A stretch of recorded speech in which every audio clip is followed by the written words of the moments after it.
I'm joined by Craig Day and Mark Ellem. Thanks for joining us. I really like the title of your presentation, which was the advisor versus the administrator. First, I like the use of the word versus as opposed to versing, because it's not a verb,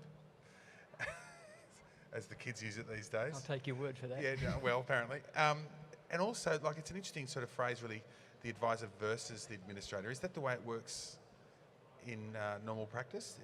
Is there sort of not so much working together, but working sort of with each other because you have to? From my perspective, coming from the side of the advisor, the way we see the administrators is kind of the dorky guys we need to work with to make stuff happen. So we come up with these great strategies, we'd want to do this, but to implement those, there's a lot of stuff that has to happen behind the scenes.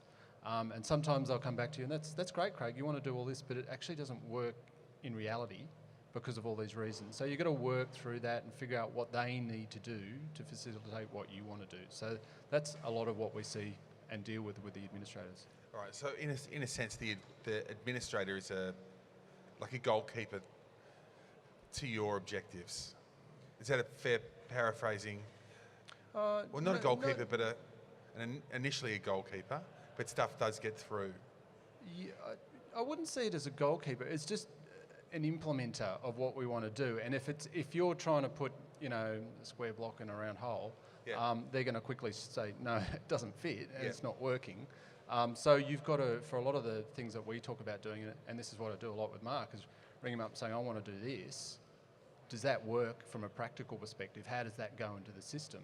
And so it's about a lot of back and forward, and you can get to a position where you can quite easily do what you want to do, but you've got to keep in mind that there's a lot of black box that goes on with some of these systems that you just got to make sure that you understand how it works and or they're happy to be able to facilitate it. Okay, and Mark, how do administrators generally, so I'm not talking about Craig and you, this is not about your relationship, how do administrators see advisors generally speaking? Well, generally speaking, I think they're seen as frustrating in that they're going out there wanting to sell these strategies and put them in place and show they're coming up with all these great ideas, and a lot of them are, but then we have to deal with them in the back office, and how do we actually make this happen? It's great to tell the client, yes, we can implement this strategy and we can put this in place, but then we've got to worry about the paperwork, the compliance issues, and does it actually work? So it can be very frustrating for us, and what we like is, as Craig does, is to talk to the administrator and say, well, look, this is what we're planning on doing, does this fit? Okay, so how far is the gap between the creation, the creator and the implementer? I mean, Eddie Maguire's been, it's a weird analogy, but someone said he's a brilliant creator of things, and he'll go through a room and go, yeah, we can do that, yeah, let's do that, and there's someone behind him. So it's sort of like the advisor and the administrator, and the administrator goes, what did he say? Okay, I think we can do this. So is that sort of, that's the relationship in a weird kind of way? I think a lot of the time it is that we're finding out as administrators after the event, and what we're all trying to do is to make it not that way, in that we're being included. You just want to be loved and included. We want to be included when we're thought of as not that dorky guy sitting behind the desk who just take care of the paperwork. That's all you've got to do. That's not really that important. It is very important. So we like to be involved from the outset so that we can work together with the advisor to say, well, that can happen, that can work, but we need to do it this way. Okay. So it's a sort of interesting therapy session we're having at the moment. When Mark says something like that, how do you feel? No, I get it. So I understand his point of view. I suppose that's, from my perspective, that's a lot of what we try and do is temper our enthusiasm for some of the stuff that we want to do. Because the last thing you want to do is go out there and like an Emmy Wright, let's go and build the world or do whatever, and then all of a sudden you're trying to implement and it doesn't work, and then you look like the idiot. Yeah. So and that's equally as important. Or you just blame the accountant. The accountant won't let us do it. You can do that. Yeah. All right. So what are some of the main issues facing you guys at the moment? Say 2014, and I know one of them from your presentation, and probably the biggest one is change, and it's constant change, but change seems to be quickly now, isn't it? Yeah, it is. From a change perspective, I love change. more change is better for me. It keeps Really? me in a job. So I've got okay. more things to speak about. I've been doing this job for 15 years. I was saying this to someone yesterday. And I've never had a year that I didn't have anything to talk about because change. So you can either resist that or embrace it. And I've got well and truly past resisting it because there's no point. You look for that change, almost embrace it in terms of, right, what opportunity does this give us? So in relation to what we're talking about today, there's a lot of stuff in there for advisors that they can see this change as it's like, oh, now I have to worry about reading through, insurance contract terms to figure out whether my client can do it. But actually that can really help the client achieve some great outcomes. So there is a lot of change in there, but it's just looking for, accepting it and just looking for what's the opportunity out of it, I suppose. Okay, I mean, insurance is a good one, isn't it? Because the rules are changing and will continue to do so.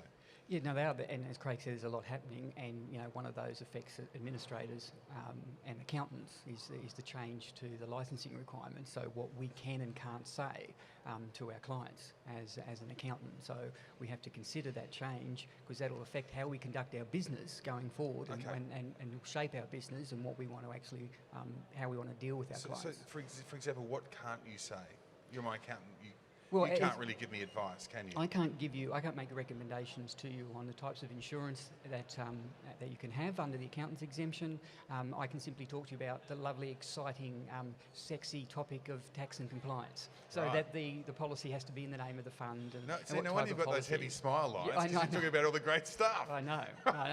But we can't, under the accountant's exemption, we can't talk to you about the level of cover that you should have, what types of policy you should have. Yeah. We can only move to that if we adopt the limited licensing. So if we go down the limited licensing, and we've got to 30 June 2016 to make that call, but again, and sometimes as an accountant, our profession is guilty of leaving things to the last moment. Right. So if you don't have to worry about it now, always working to a deadline. I thought it was our job to leave things to the last moment for you to clean that up.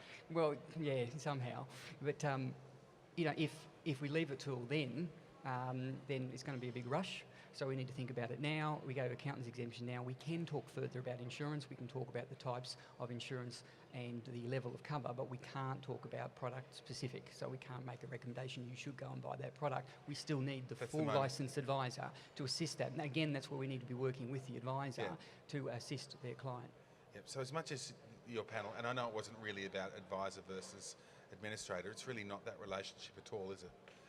You really can't exist without each other. Yeah, absolutely. So from the full advice model, and you're going out and looking at the intricacies of the client in relation to what they're doing and the specific products, and you're coming up with these strategies, it's all got to be implemented.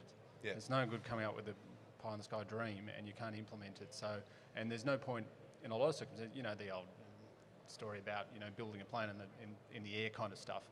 You've got to get all of this down pat first, understand how it works, talk to the administrators about how that gets implemented and have a complete solution before you go to the client. Okay, I've never heard the thing about building a plane in the air. I've never ever heard that. Have you heard that before? No. It's not such an old maybe story. Maybe it's a management thing.